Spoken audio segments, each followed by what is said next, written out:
Assalamualaikum warahmatullahi wabarakatuh. Selamat sore anak-anakku yang soleh dan soleha, serta seluruh pemirsa yang ada di rumah. Bagaimana kabarnya? Semoga selalu dalam keadaan sehat walafiat dan senantiasa dalam perlindungan Allah SWT. Nah, bagaimana puasanya? Semoga masih diberikan kekuatan hingga akhir Ramadan nanti ya. Anak-anakku, pada kesempatan sore hari ini, sembari menunggu waktu berbuka puasa, Teacher Anton akan menceritakan sebuah kisah dari Rasulullah dan sahabat. Ceritanya berjudul Jaminan Surga bagi kaum muslim yang selalu berprasangka baik. Nah, di zaman Rasulullah, ada seorang sahabat Nabi yang bernama Anas bin Malik. Beliau menceritakan sebuah kejadian menarik yang dialaminya pada sebuah majelis bersama baginda Rasulullah SAW. Anas bercerita, pada suatu hari saat kami duduk bersama Rasulullah, kemudian tiba-tiba beliau bersabda, sebentar lagi akan muncul di hadapan kalian seorang laki-laki penghuni surga. Betul saja, tiba-tiba muncullah seorang laki-laki dari golongan kaum Ansor yang janggutnya basah dengan air wudhu. Dia mengikat kedua sendalnya pada tangan sebelah kirinya. Ketika majelis baginda Rasul selesai, salah seorang dari jamaah yang bernama Abdullah bin Amr bin Al-Ash mencoba mengikuti lelaki tadi yang disebut Nabi sebagai penghuni surga itu. Kemudian dia berkata kepadanya, Bapak, permisi, saya sekarang ini sedang bertengkar dengan ayah saya. Dan saya berjanji kepada beliau bahwa selama 3 hari ini saya tidak akan menemuinya. Maukah kau menolongku memberi tempat menginap buat saya selama hari-hari itu? Alhamdulillah, Abdullah diizinkan dan mengikuti orang itu ke rumahnya. Kemudian tidurlah Abdullah di rumah orang itu selama 3 malam. Akan tetapi selama itu pula dia tidak menyaksikan sesuatu yang istimewa di dalam ibadah orang Ansor tadi. Abdullah semakin penasaran. Kemudian dia mencoba menanyakan. Setelah ditanyakan amalan apa, orang Ansor itu menjawab, demi Allah, amalku tidak lebih dari yang kau saksikan itu.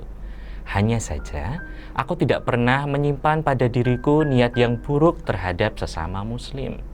Dan aku tidak pernah menyimpan rasa dengki kepada mereka atas kebaikan yang diberikan Allah kepada mereka.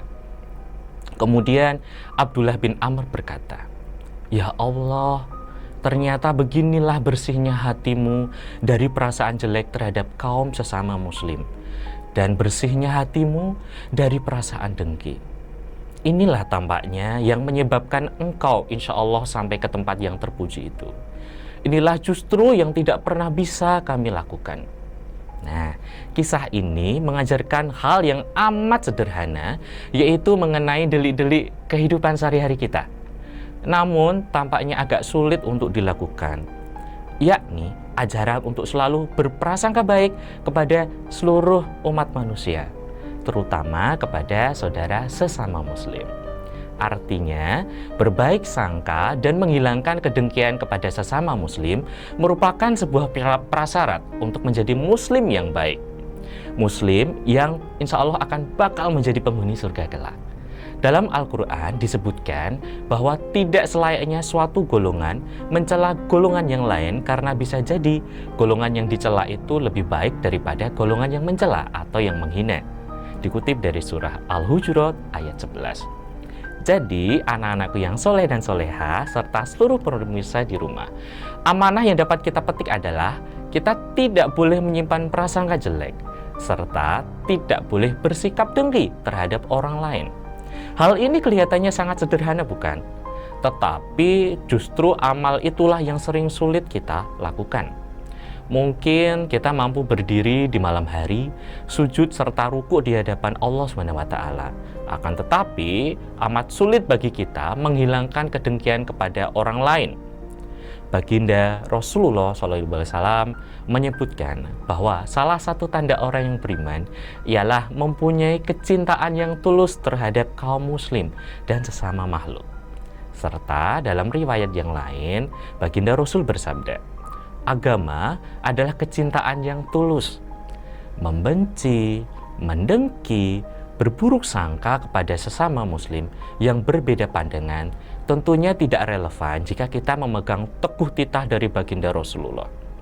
Dan itu adalah prasyarat untuk masuk surga. Anak-anakku yang soleh dan soleha, serta seluruh pemirsa yang ada di rumah. Demikianlah kisah Rasulullah dan sahabatnya yang dapat Teacher Anton sampaikan pada sore hari ini. Semoga kita bisa mengambil hikmah di balik cerita yang saya sampaikan tadi. Selamat menunggu waktu berbuka puasa. Mohon maaf bila ada salah-salah kata. Insya Allah sampai jumpa di lain waktu. Akhirul kalam. Wassalamualaikum warahmatullahi wabarakatuh.